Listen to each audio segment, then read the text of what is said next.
Welcome to episode 16 of the Ambitious Bookkeeper Podcast. I'm your host, Serena Shoup, and today I am bringing in an oldie but a goodie. I did this interview with Kelli Loo, who is also a CPA, sometime last year inside the Ambitious Bookkeeper Facebook group. But it was such an inspiring interview, I decided I had to share it. Most likely, I'll sometime soon have Kelli back on here on the podcast to talk about what she's been up to in the last year. But for now, I'm super excited about this interview because she's going to talk to us about how she built a six-figure tax practice after leaving a 10-year career in a big regional firm and then a smaller tax firm. So hopefully you will get some really good ideas whether you're building a tax or a bookkeeping business. And if you're interested in learning more about what Kelli has going on, please head over to her website. I will drop it in the show notes, or follow her on Instagram. She has a couple things going on, so those links will be in the show notes. So without further ado, here is the interview I did with Kelli.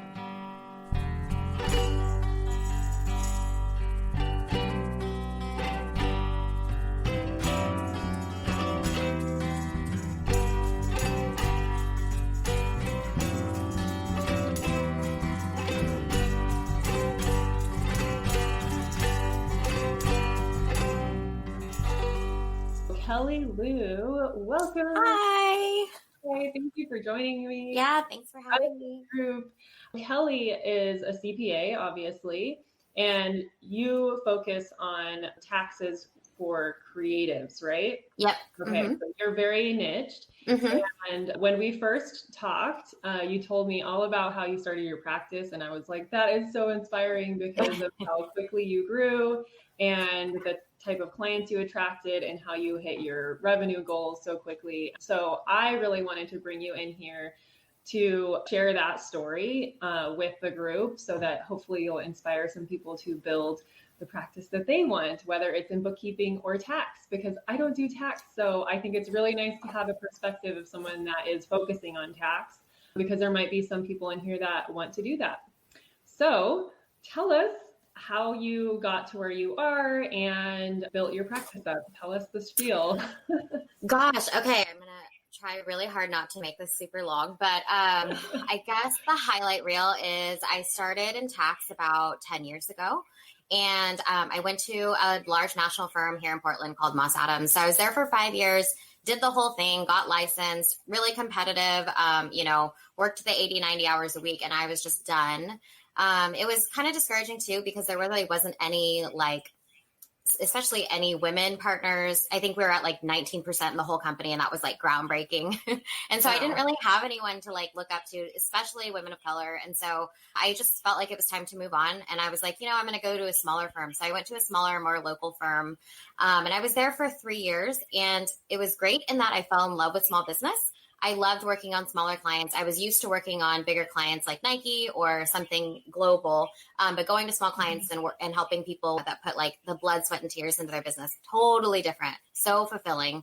I loved it, but they were all about, high volume. And so how do you have relationships when it's high volume and we're just all overworked? And I was working the same hours all over again. It was really just the same thing with just slightly different ingredients. So I started doing a lot more at that firm. And the biggest thing that was ultimately, that made me take the leap or whatever was, it was kind of forced. So at the end of that 3-year experience, I was the highest revenue earner. I had revamped the admin department. I was doing mentorships. I was doing a whole recruiting process. I was just doing so much, and so much to the point where my boss was able to leave more than half the year.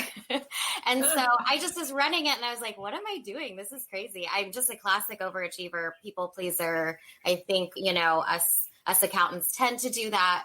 And so we just came to this point where he was like, I have nowhere for you to go, and I just don't think this is going to work. So I ended up getting fired on my 1-year wedding anniversary. Oh my God. I don't know if I remember you telling me this part of the story. But I was just like, whatever, I'm just going to go for it. So you got fired because you were too good at your job. He was also very threatened. And I really was pushing back a little bit towards the end there, because I was like, this doesn't make any sense. What am I doing? And so once I started saying that, I think he realized that I wasn't duped anymore. And then, so it's pretty unfortunate. But so that was November 2nd. So I just had my 2-year anniversary for my business. So that was November 2nd, Congratulations. 2018. Thank you. And I just decided at that point, I was like, you know what? I am so done working for someone else. I'll just try out my own thing for a while. Why not just try? So I had very low expectations, and I was like, I'm in a niche in the niche that I want, because why not? And so I just went for it completely. I totally just had to dip into savings. And yeah, within my first year, let's see. So I niched into creatives within the first 3 weeks of starting my business. Like literally by mid-November, I had 30 clients that were ready to go, which was amazing. And then after that, by January 1st, I had 65. And then I stopped and I was like, okay, I'm done. I just want to do a really good job. But really, like my first fiscal year, I ended with 110,000. So I already hit my 6-figure income goal. And now I'm, working on trying to double that and expand. So it's just been a wild ride. And all of it just came from just kind of like this dead end where I was like, I really don't have anywhere to go. And then creating this whole new world for myself. And it was amazing. And it all just came from, trusting myself and finally listening to that intuition. So yeah, it's kind of a crazy story. From trusting yourself and following your intuition, I think that's a big thing for all of us. And it's hard as accountants to do that. Totally. Because it's so logical. Mm-hmm. Yeah. But, I think that if it was just a natural, like I was at the 9 to 5, I was pretty happy, which I just wasn't, obviously. And then it was ultimately a decision in the end. But I mean, I think that I say this all the time. I don't think that if I would have planned it, it would have gone the same way. Like if I was like, oh, I'll just wait for the nest egg. And like all these things that you think that you need in advance, I didn't have anything. I had nothing. I had my husband's buy-in. Yeah, my husband was really excited. So that's a big step. I know getting spousal support is a big deal. But my husband was way more excited than I was about doing it. Because you needed that encouragement, obviously, to be able to go for it. Because if you didn't have that, then you would have just been looking for another job. Exactly.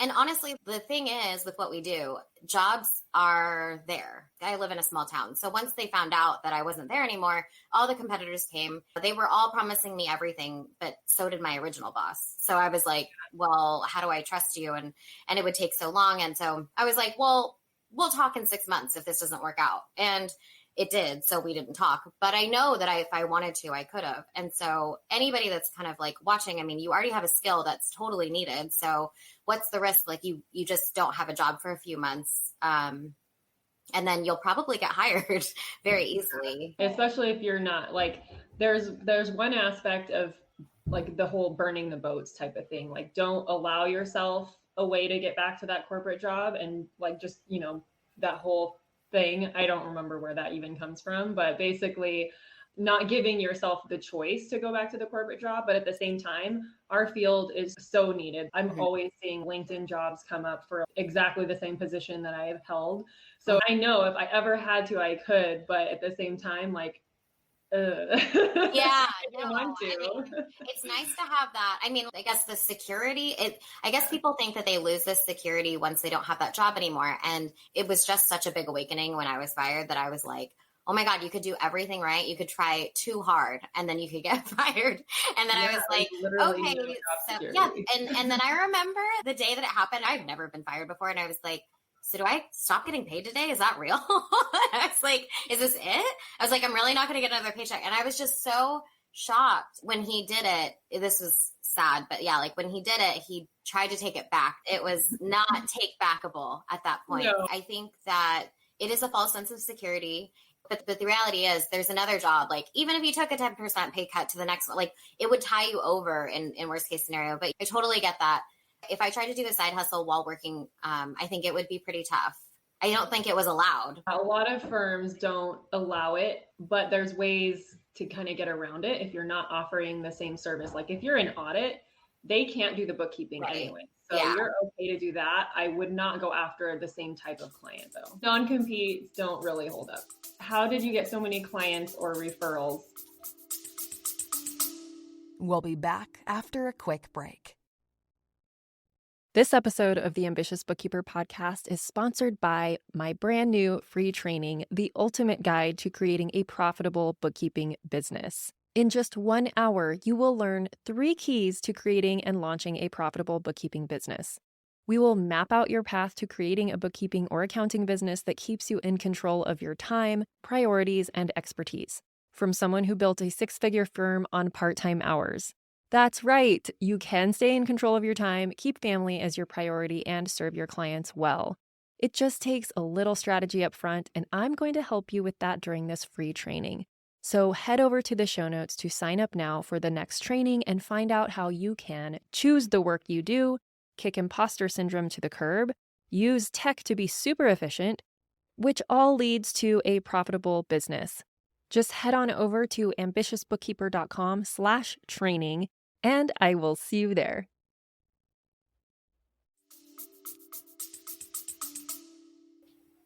So let's see. I always tell people this, but like I don't want them to get discouraged. I got into a networking group, a closed networking group, maybe at a month and a half before I was no longer at that job.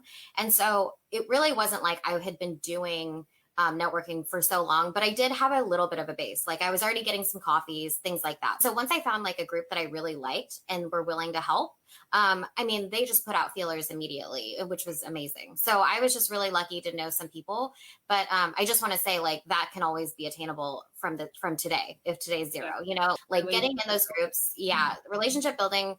It's a lot of coffee. Some are hit and miss. Some you don't want to be at, whatever. But like, I just got coffee after coffee and I was like, so here's what I'm trying to do. And here's my story. It was amazing how people kind of pulled together. And so it happened really quick. Awesome. And just to confirm, that's 30 tax clients that you don't work with every month, but you do offer. Yeah. Let's be clear about throughout that. the year tax planning, right? So right. Yeah. You are in contact with those clients throughout the year. It's not just all at year end, which is why you can charge such premium prices. Yes, it's a whole system that I have. It's funny because it kind of got thrown together and it just like really worked. The funny thing is they threw it together with just my gut. So I was like, well, I know I'm providing really great service compared to what I had been doing because volume isn't an issue anymore. I very narrowed down how many clients I work with. But yes, they're annual clients. They're not monthly. 30 monthly would be intense after, in you couldn't do that on your own. Yeah, no. So 30 annual. And I have a system where basically they contact me throughout the year. I have a very intense, high touch point model basically. So I charge premium to have a high contact relationship and, lots of support throughout the year and really just more involved. But the books are a lot easier, like the books are clean and all that kind of stuff. So I work with a lot of wonderful people like you where I can get really clean books. And so that relationship really comes in handy throughout the entire process because then they trust my bookkeeper referral and, the bookkeeper and I can talk all the time. So having those relationships with the CPA. So when you find a CPA that you love working with, it can be amazing for the entire team. So. Yeah, that's a good point. So that was kind of Candace's question, all taxes or do you do bookkeeping? And that answer is no, you outsource. No, you have a referral relationship with one bookkeeper or multiple? Oh, so many. So I thought about doing bookkeeping totally. Like I had the scarcity mode, just like everybody when I first started. And I was like, I guess I'll just do everything. I'll do payroll. And like, I just went but I've never, like, again, I came from Moss, which is a large national firm. So like, I didn't even know how to really even pull reports, like everything I looked at was audited. So I didn't have a background in bookkeeping and I didn't really want, like at that point, I was like, does it make sense for me to learn an entirely new skill where there is plenty of good people like yourselves to refer to, or do I want to do what I know? And for me, I tried a little bit, like a really tiny bit. And then I was like, you know what? Like I have plenty of people that I can refer to. If I can just build that good team, then like, I just wasn't worried at all about just making sure that the client was taken care of. And it was multiple things for me too. Doing the books, there's benefits of doing both for sure. Like knowing what you're going to get at the end of the year is amazing. And so I just have like multiple relationships and I just make sure that I have just as close a relationship with my bookkeepers as I do with my clients. Because the bookkeepers usually for you, like the bookkeepers are usually like the person playing telephone back and forth. And so it's a lot of pressure. So I try to relieve that pressure too.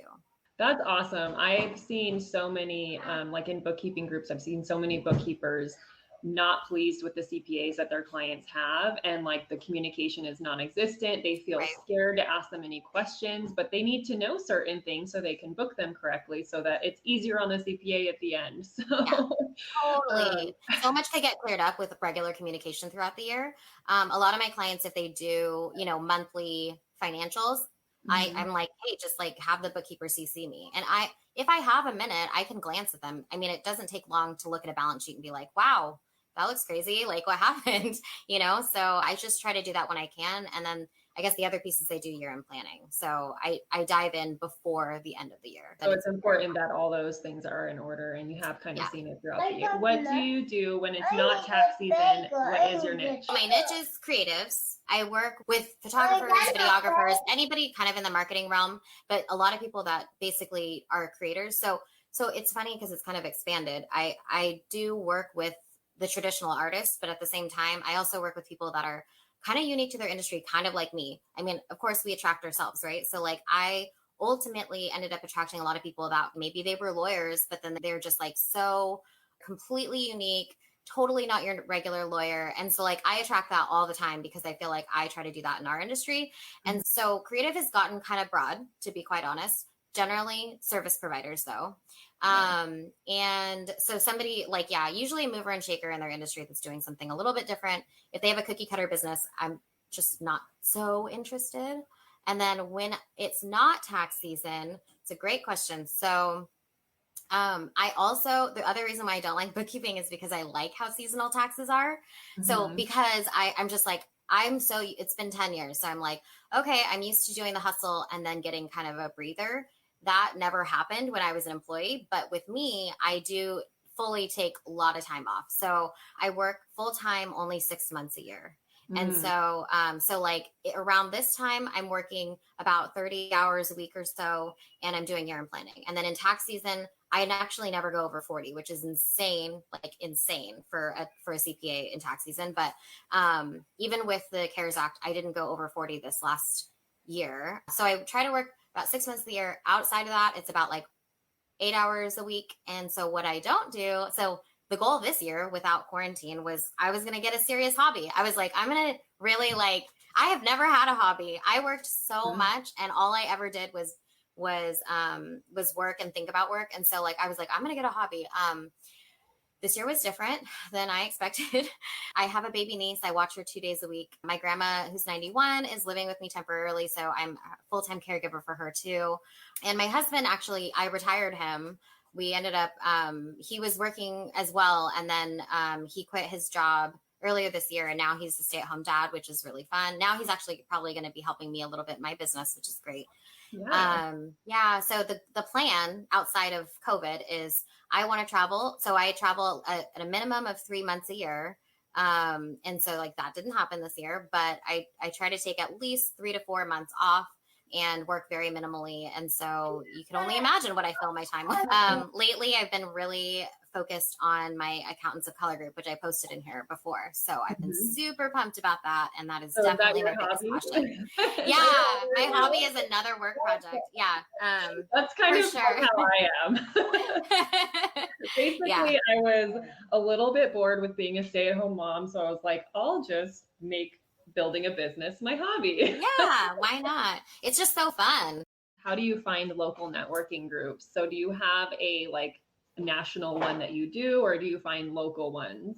So I guess I'll be real I'm just always real, but basically there was a group that I was in that is worldwide. It's called BNI. So it's pretty popular. So that's what I was in, and it really did grow my business very quickly. But I also personally I'm very active in social justice, and I don't have the best feeling about BNI anymore and where they stand. However, it was effective, so I roll. I guess feelings about BNI too. If you're going to go that route with BNI, you have to be very committed. You have to go to the weekly meetings. You have to give referrals, which can get kind of tricky if you really do want to niche, especially in the online space, because it's very local businessy. Right. Lots of So, trades. Yeah. yeah. So fortunately mine was a 10 a.m. meeting, which is unheard of, which meant that none of the trades were there. And so it was all like creative. So the nice part was, is like, I got tons of clients and it was just people that were just more laid back, less of the traditional 9 to 5, because they usually are like 7 a.m. so that you can get to your job or whatever.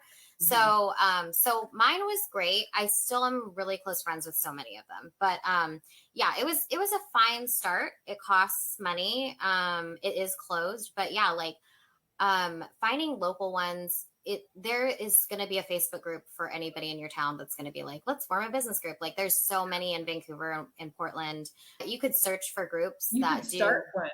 If You could there's start one. In a small community, you can start one and curate it to the type of people that you want in it. In the community that I just moved out of, I was outside of San Diego, in Ramona, and we had a ladies who lunch networking group. So every month we met up for lunch at one of the local restaurants. We did like a raffle. If you wanted to get up and talk about your business, you could contribute something to the raffle. And it was just a lot of fun. So like, I encourage people, like, if there isn't one that you like, or like the people at it are not like your type, start one. Yeah, definitely. And there's a lot of ones online too that, I mean, especially now in COVID, there's going to be so many that I think are really good. Like, yes, there's probably a lot of noise in them, but there are still meetups and stuff. One that's really popular where I'm from is Mob, mom-owned businesses. And yeah, so it's actually pretty big, and they have meetups, and I think it costs like, I don't know, $10 or something for the meetup, but usually there's somebody teaching something, and then there's somebody like somebody will teach something, and then there's like mic time, and then like breakout rooms and things like that. But like that, there's so many. I'm a part of a lot of like persons of color one. There's a lot of like, there's a Asian Pacific Islander one around here, but yeah, it's all online. So it's actually national, which is good and bad. But if you're bookkeepers, I mean, geez, yeah, we can work with anyone all over the US. So if you're willing to do that and open to it, then I would not focus on only local. Unless you're like all about desktop or something. Any local clients. Yeah. And I think a lot of my students are kind of the same, where we want the flexibility. It's almost easier if you say no to local clients, because then they won't ever expect you to come in, especially those more established brick and mortar businesses that are used to having like a bookkeeper actually come into their office. To do the Like, no, thank you. I did that when I worked at a CPA firm. I would go out and visit all the clients and reconcile their bank accounts, and it's a lot.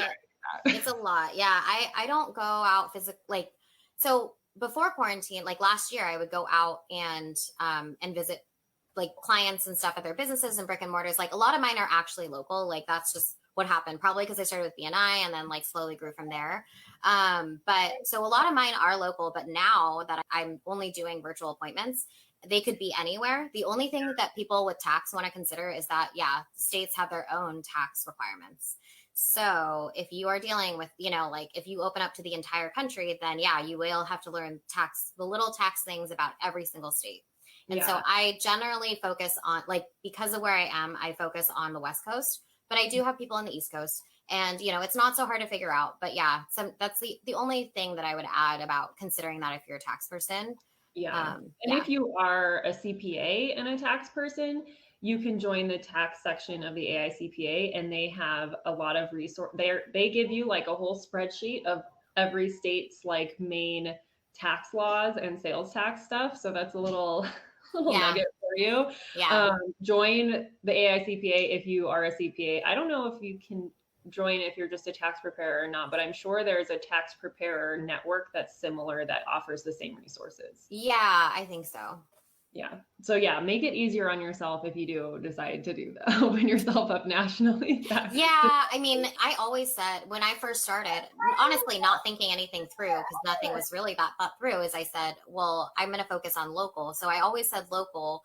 And I just made a big thing about my marketing about that. Now I don't feel that way anymore, but that's just how it was initially. And, I mean, for tax purposes, it did make things simpler. But even if you did go out there, you could still say, like, even if I went to a national meetup, I would still say Oregon clients. And I mean, why not? I mean, there's going to be people from Oregon in that group. So, Awesome. And then I want to add tax services to my bookkeeping business, but have never done it before. And I'm not a CPA, but I bought a full intense course that I'm taking now to be able to prepare taxes. How many clients do you think I can take this first year so I'm not overwhelmed, but able to have enough practice and experience? Oh, that's a good question. Are you able to just do the taxes for some of your bookkeeping clients? Because that would be the most ideal. They probably already are set up, but like that would be the perfect transition, in my opinion, because you already know their books, you already know everything that's going on, and then slowly moving from there. But getting someone brand new, I guess if you brand new and you do their bookkeeping and tax, I would personally, if I'm going to do anybody's taxes and I was a bookkeeper, I would require to do their bookkeeping. If that's also your bread and butter. And then how many clients do I think you can take your first year so you're not overwhelmed? So I'm a cautious person, although it doesn't really seem like it at all while I'm saying that.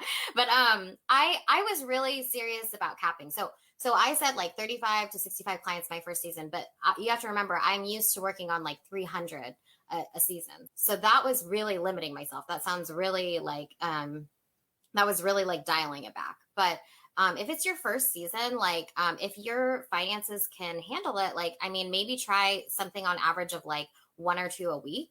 I really wouldn't go any more than that. If you already have bookkeeping, because you're already going to be overwhelmed in January, I'm assuming, if you're a bookkeeper, and then you're also going to have to dive into taxes, and there's just a big learning curve. So give yourself time, and don't put too much pressure that this needs to be your main thing this year. So I guess I would say like 1 or 2 a week would be good if it was my very first season. And then if you're able to, this is something cool that I saw some people doing in other groups, is that they basically are hiring reviewers, just the review portion. So they're still going to sign it, but basically they're just starting out and they just need that extra level of review, because how else are they going to learn if it's, especially if you just learn from a course, and so that you can just have someone come in and say, hey, I'll just look this over for an hour. You can just pay me for an hour of my time. And I would budget that into your fee. And I would probably do that my first season, if that was the case.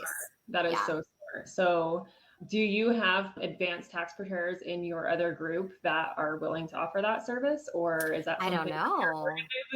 Let's see. Oh, that's a great idea. I'm going to put it in there and see what people think. Yeah, that would be really awesome. Yeah.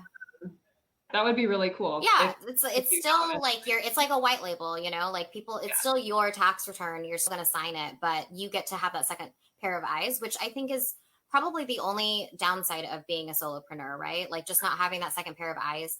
I have a lot of colleagues that I run things by, but they're not looking at the actual forms. The other thing too, make sure you have a solid contract.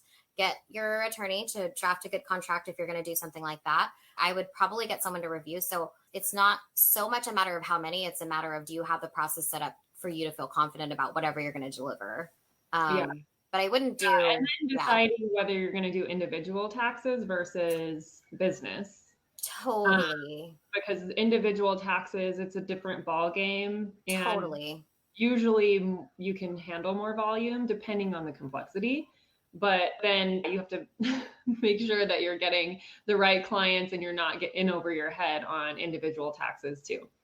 So. Yeah, they're completely different. I mean, if you are doing business, then you will ultimately default to having to do some individual, because most likely the business owner will, it's either going to be on their personal return, the business itself, or you're going to have to do their personal return one way or the other. So I guess you do need some background on both. So yeah, but I guess like a natural progression, I would think, for a bookkeeper would be to go over into business, because you already know the financials. Like that's the hardest part, is understanding it. And then it's really just inputting it and being able to put a lens of like, where's the opportunities and all that kind of stuff. Does anything look weird? But you already have so many of those skills. So that's when I first started my business, I was kind of like you, and I was like, maybe I'll just do everything because I have my CPA license and people are going to Yeah. And so I did my first couple clients. I did some taxes in my first year and I absolutely hated it. Mm-hmm. So now I work with a tax attorney that also can like represent people in front of the IRS.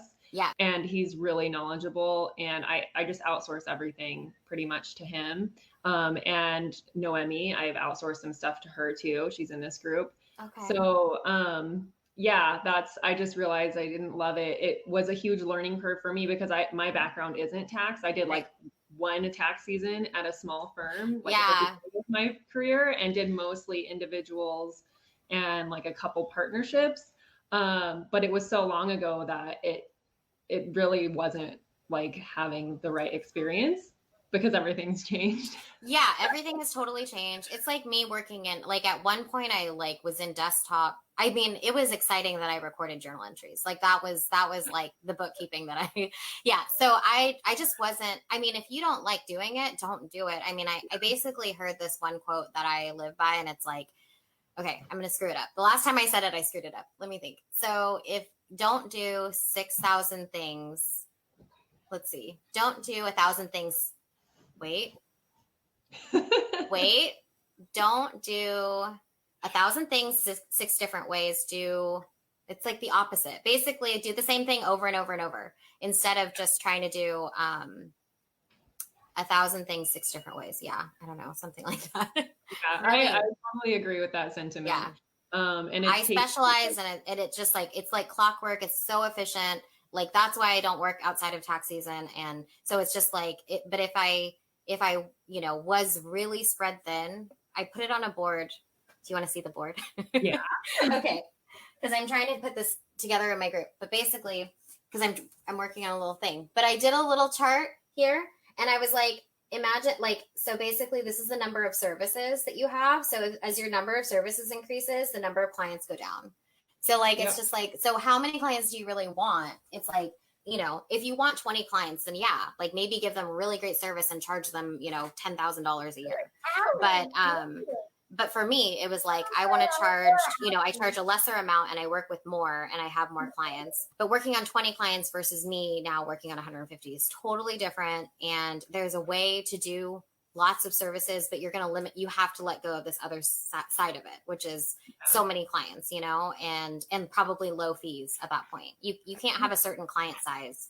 They're always going to have to need employees. They're always going to have to, you're basically going to be their step in like accountant. And so that's just, it's a different type of client. It's a different size. The clients I serve don't need full-time accountants, they're at the point where they're like, okay, I'm thinking about getting a bookkeeper. Like, that's my size of client. So, and they're still willing to pay you premium prices for taxes, which is amazing. Yeah.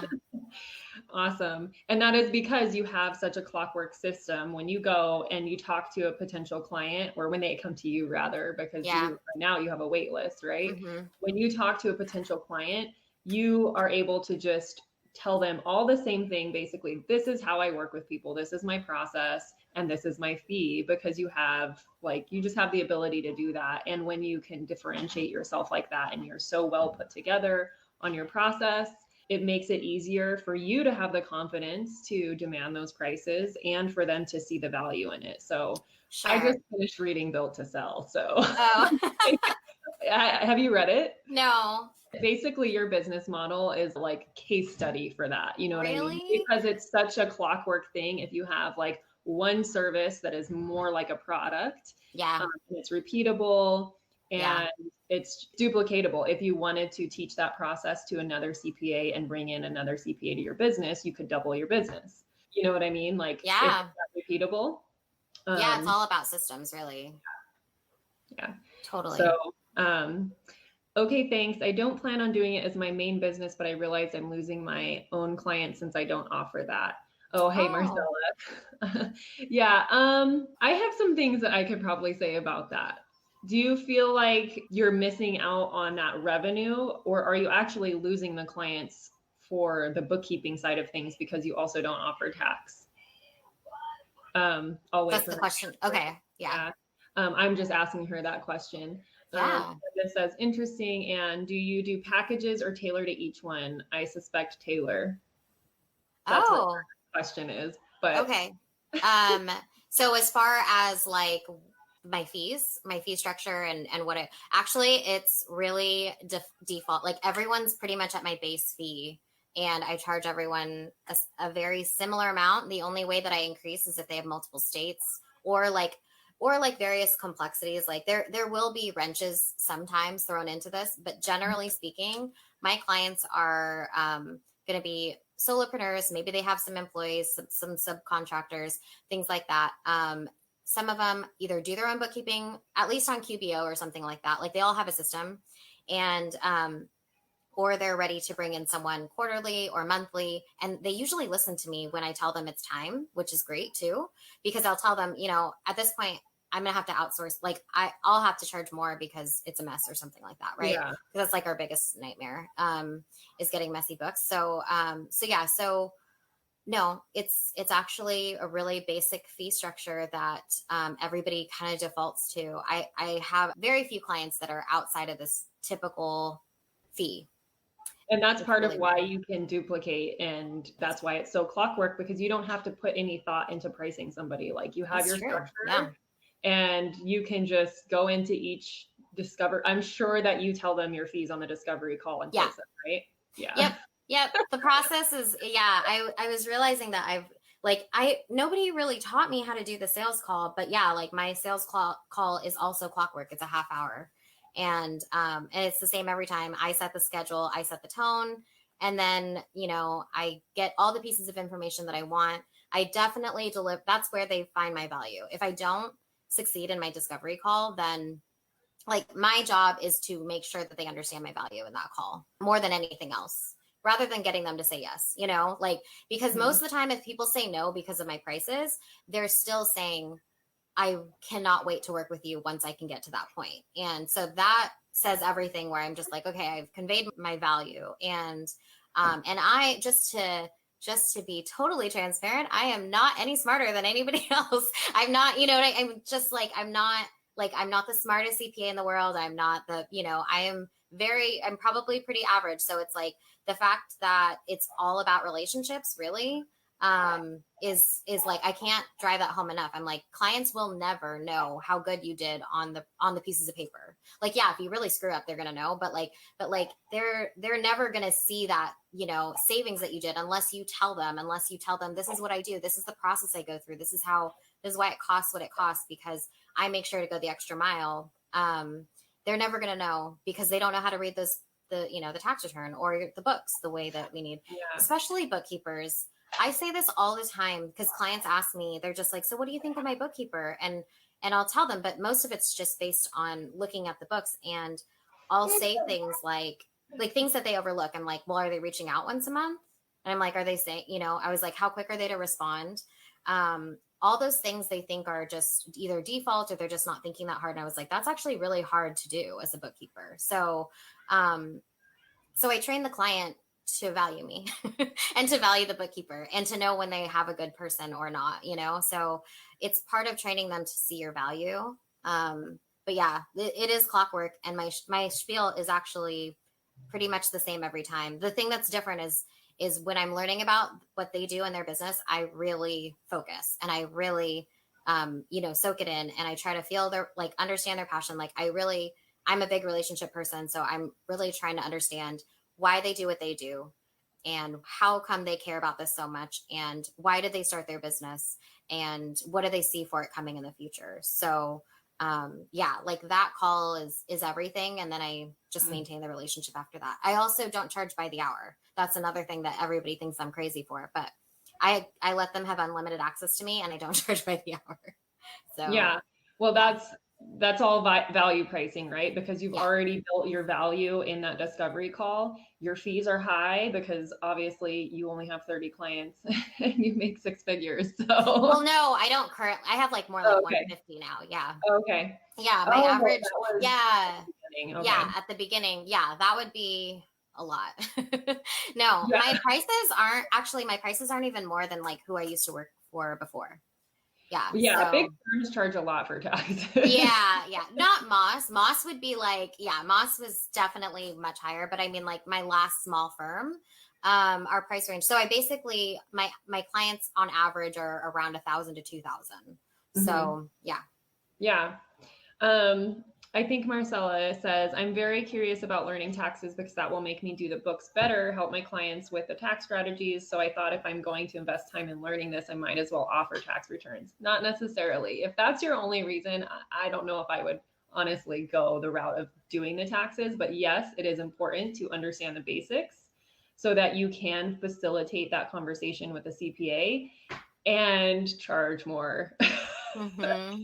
Because you're going to be way more valuable than a bookkeeper that doesn't understand anything about taxes, because a lot of them don't. Right. Um, Yeah. And I'm not bashing, but there's ways to set yourself apart. And that's a conversation you have to have during your discovery call and be like, look, I understand taxes. I don't do them, but I can facilitate a conversation with your CPA where you don't have to be the middleman. And so that's why I charge what I charge.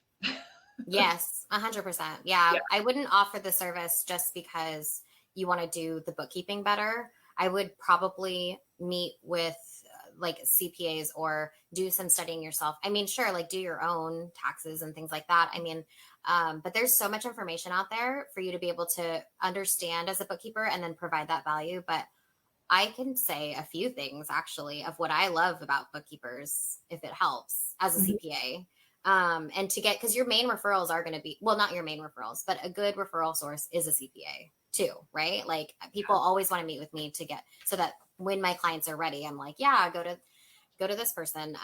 But yeah, like the biggest thing for sure that if I was a bookkeeper, and what I like to hear from as a CPA is like, if they're checking in once a month, if they're quick to reply, and if they're going to book my journal entries and double check with me when they book them. And That's so pretty like, simple, honestly. yeah, it's really simple and it's really hard to get at. I have it doesn't get done by a lot of bookkeepers. I have always a really hard time.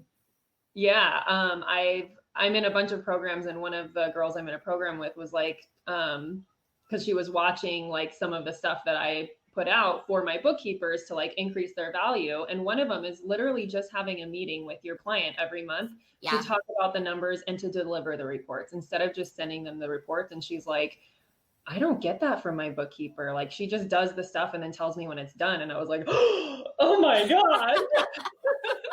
Well, some of them don't even do that. Some of them don't even send the report. So there's that. And so like like my favorite bookkeepers will meet with their client, like a 15-minute, like, hey, this is how it works. This is what, and all that stuff. And my other ones are going to be the ones that work really well with me, knowing that I do year-end planning. So the moment I'm like, hey, I have a year-end planning session with them in November, when are the books going to be ready? Do you have any questions? We need to clear them up now. Like, because a lot of bookkeepers let discrepancies go for way too long, and then I'm just like, okay, so we're talking about April. Great. And so, like, I feel like the little things to set yourself apart as a bookkeeper, I mean, they're pretty small. And I think if people just plaster them on their pages of like, this is what I do, basic stuff, then like, I think it would be helpful, because bookkeeping, just the term is thrown around all the time. So people are like, I have a bookkeeper, and it's like nothing of what I would have expected. It's like, oh, you mean they categorize your expenses? That's what they do. They don't provide reports. Yeah. I think that's where this group like is totally set up for success and to be set apart, because like I attract people from corporate that we all pretty much have an accounting background. And that's my mission, right? To bring in people with an accounting background and elevate the bookkeeping profession, like overall. I love that. So yeah, for us, like it seems like super easy, simple tasks, but that's where the value is, and that's where you can start charging more. Totally, yeah. Just that small. I mean, just thing that gets thrown around a lot, which I honestly wasn't even charging for that kind of stuff at the beginning, because it was just, that's my nature to be that kind of person, to answer the phone when my client calls and give them, should I buy or lease this car, or should I like hire an employee? And I just talk through it with them.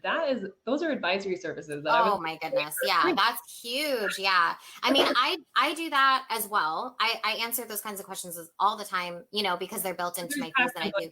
Yeah. Like that. Yeah. Like value-based billing. But I think that people definitely could set themselves apart. And yeah, it's just kind of this unspoken thing, and people don't know, like bookkeeping is so broad as to what it includes. And so having that said, I'm super explicit on what's included and what's not. I mean, it's even more important to say what's not included. I will say that. So yeah, like I say like you have unlimited access to me, all that kind of stuff, but I do make it clear. I'm just like, if it's something that is a separate projection, if we're going to talk about like you purchasing another firm, like I am definitely going to charge for that. But I will always warn you before that ever comes. What people don't like about, anything about us, or like anybody in the accounting industry, is like surprise fees, things like that. But like, I would say, again, I'm a good CPA. I'm good at what I do. I I also feel like there's so many professionals that are also just as good, just as smart. I mean, if not smarter, you know, even books, like way more book smart. The exams are super hard for me. And yeah, so hard. And so, but yeah, like I think that even having all of that said, the biggest thing that I sell is peace of mind. Like hands down, it's peace of mind. And I think that would be translatable to this group as well. I think that like Absolutely. at the end of the day, my clients all just want to not stress out about this. And I know that. I know that that's all that they really want. And they want to pay little, you know, as little taxes as possible. But I also let them know that that's my job and I have to worry about that. And so I think that eliminating surprises and making sure that they're taken care of. So like over communicating, things like that. So simple, yet and people just value that more than anything. Because I could do the most perfect return in the world, but have not communicated a thing. They're stressed out super bad. And honestly, they're just not going to value me. I've done that. You know, I've done that where I've spent so much time on a return, but I didn't communicate, you know, back at my other firm. And yeah, like they didn't value me. And I was stressed out because I was like, well, I try so hard. What's the problem here? And really it's just about communication and relationships and just knowing that you're actually selling peace of mind. You're really not like, at the end of the day, it's numbers on a piece of paper, right? So yeah. Yeah, that's such a good point. One of my clients told me like, and this is stuff that when your clients tell you that like capture the exact words, like copy and paste them. We talked about this yesterday on our live about marketing. But one of my clients was like, you're a total sanity saver. And I was like, I'm gonna save that. Oh yeah, that's a good one. On my website. Yeah, a sanity saver. Oh, that's a good one. Yeah. So just things like that. If your clients tell you things like that, like that's where your value is. And I'm literally just her bookkeeper. You know what I mean? Like, yeah, but like numbers every month though, in that meeting, like, that's where the value is. And like, she didn't blink an eye at the price that I gave her because she's like, I know you provide the value, you know what I mean? So she's like, I love being able to talk about this every month and you are letting me know that I'm doing things right. Like, right. Yeah. I guess like a good example is like, I'll look at past returns, right? Part of my job is to review whoever did the return before me. It looks fine. Like, I mean, part of it's just like, I'll even be honest. I'm like, honestly, like they got all the things that I would have asked for. Like there's a couple of things, but we're talking about dollars and cents here. And so it's like, but what their biggest complaint is, and I always ask this in my discovery call is, well, actually I ask it in the like I have a Google form kind of thing right before they sign up to make sure that I hit like certain not pressure points. What is it called? Pain points. And so I always ask, so have you ever worked with a CPA and what did you like and not like? And that is like, they love to tell me all about that. And so, but the biggest thing is, yeah, like they could have done, again, I would have given them the same exact product. What's different between us? It's because I gave them tons of peace of mind, relationship. They always felt like they understood what was going on. And the fact that I'm getting clients now and I'm teaching them such, I don't want to say simple things because I don't want it to seem like they should have known them, but you know, like certain things where, they've owned a business for 10 years now. I would have thought they would have known how estimated taxes work or something like that. Right. But their CPA never explained it. And they were too scared to ask because it's intimidating. So then I was like, my job is to make it super comfortable so that I was like, you don't even want me to try to do your job. Like, don't even act like I was like, just ask me whatever question. You didn't go to school for this. I did. And I was like, I would never know my way around a camera. So don't ever feel like, you know, it's scary to ask me. And so creating that safe space. That's a huge one too. Like when clients, when you don't feel like a lot of CPAs, like they have, first of all, a lot of CPAs charge hourly. So they're afraid to spend that time asking those questions because it doesn't really like, they're like, well, I'm not going to do it myself anyway. So why would I ask the question and then get charged for an hour? Yeah. So I think part of it is that. And then maybe, I saw a post recently from another CPA kind of in our space that like does things the way that we do.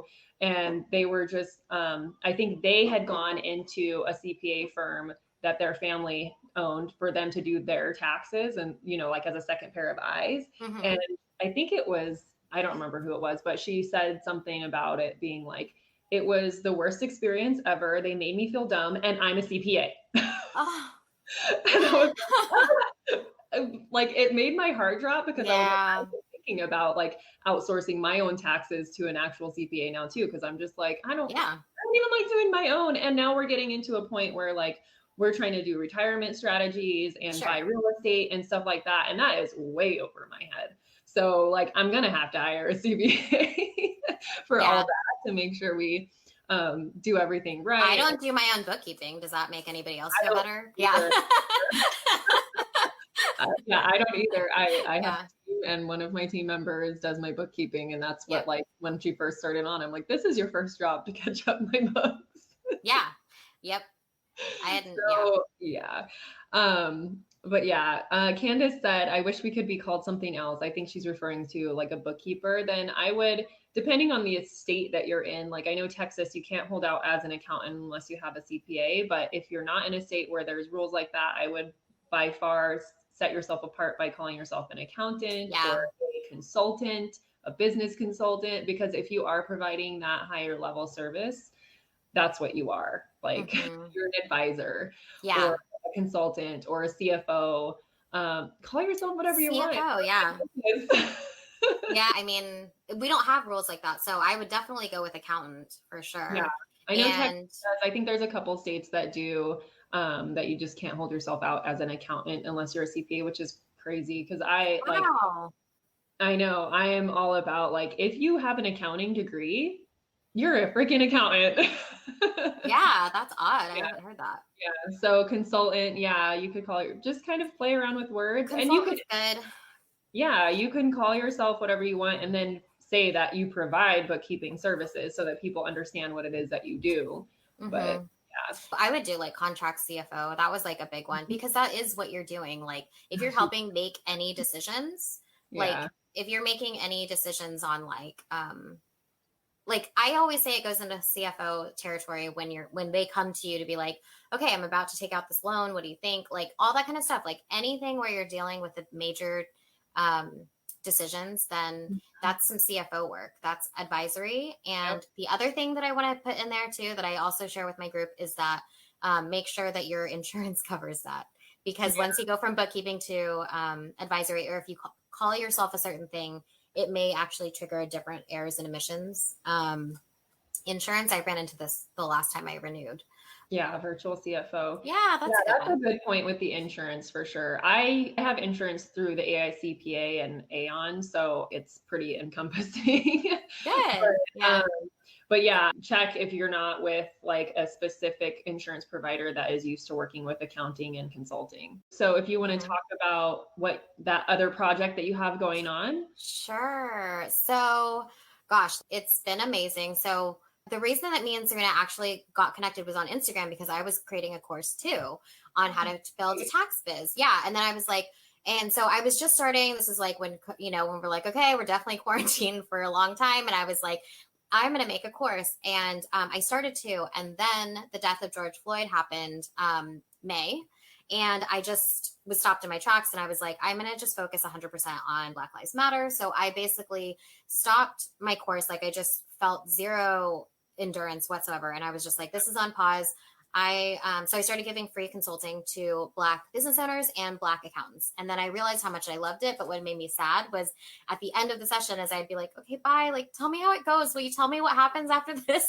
And then I was like, I miss them. And so then I was like, and it's just so needed. And I just started realizing too, is the inequity that is in our industry, like CPAs. There's very few minorities of CPAs. It's very hard to pass them. There's a lot of barriers in our way and stuff like that. And so it was just a really big calling. And I was like, I've been wanting to make this group for the longest time, but I was too scared. I was really scared that there would be like pushback or backlash or whatever. And there has been some, but I just was really nervous that, that I was the only one that felt like there was a need for this. And then there's just been so much interest. So I ended up creating this group called Accountants of Color, and it's anybody that identifies as an accountant and as a person of color. And basically I'm at like 99 members right now. I need to get that one person to make it 100. But if you're not in the group yet, I know. If you're in that category, then join her group.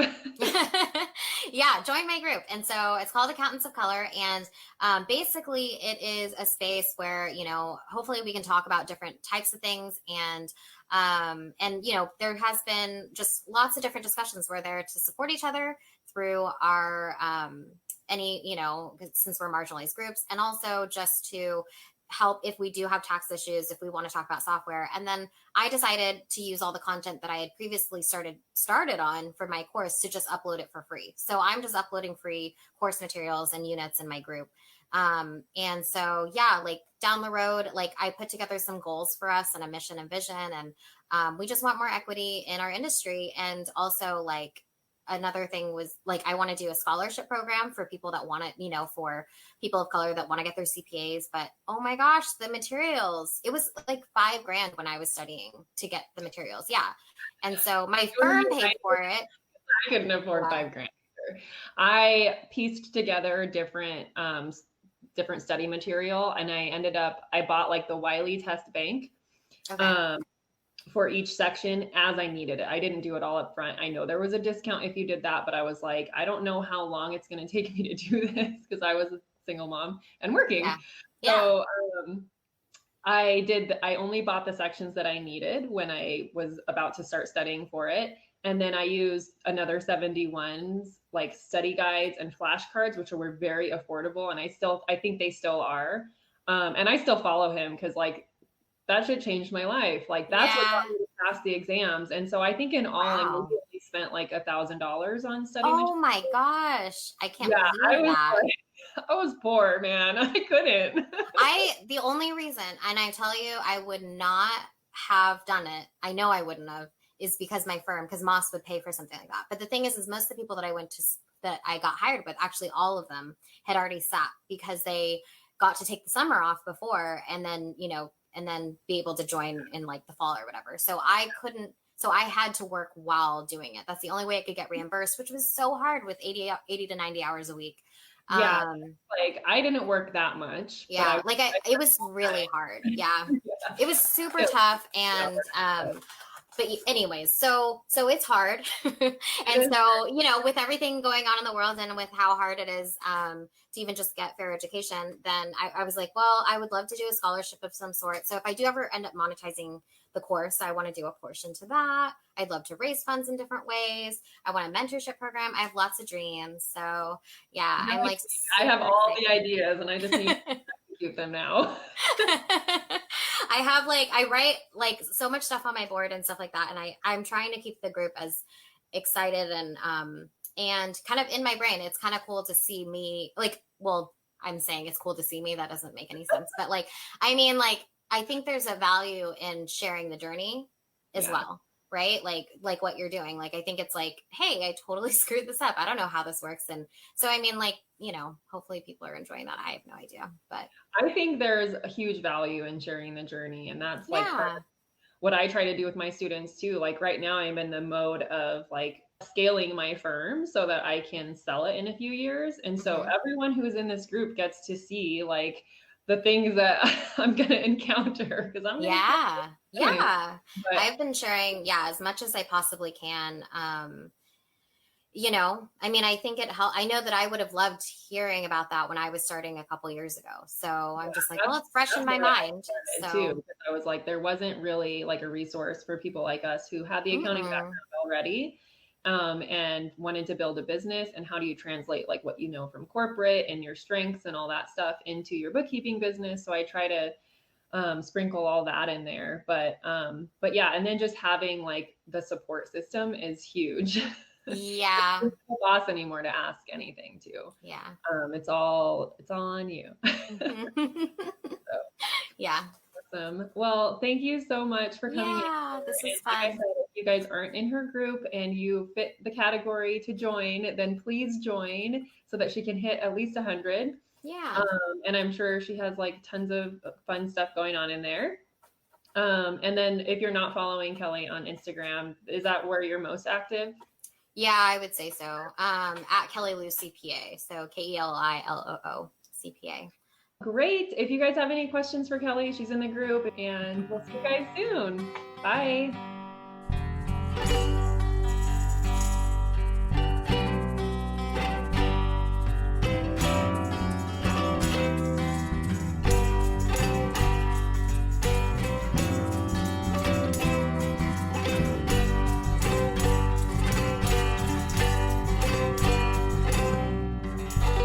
ambitious.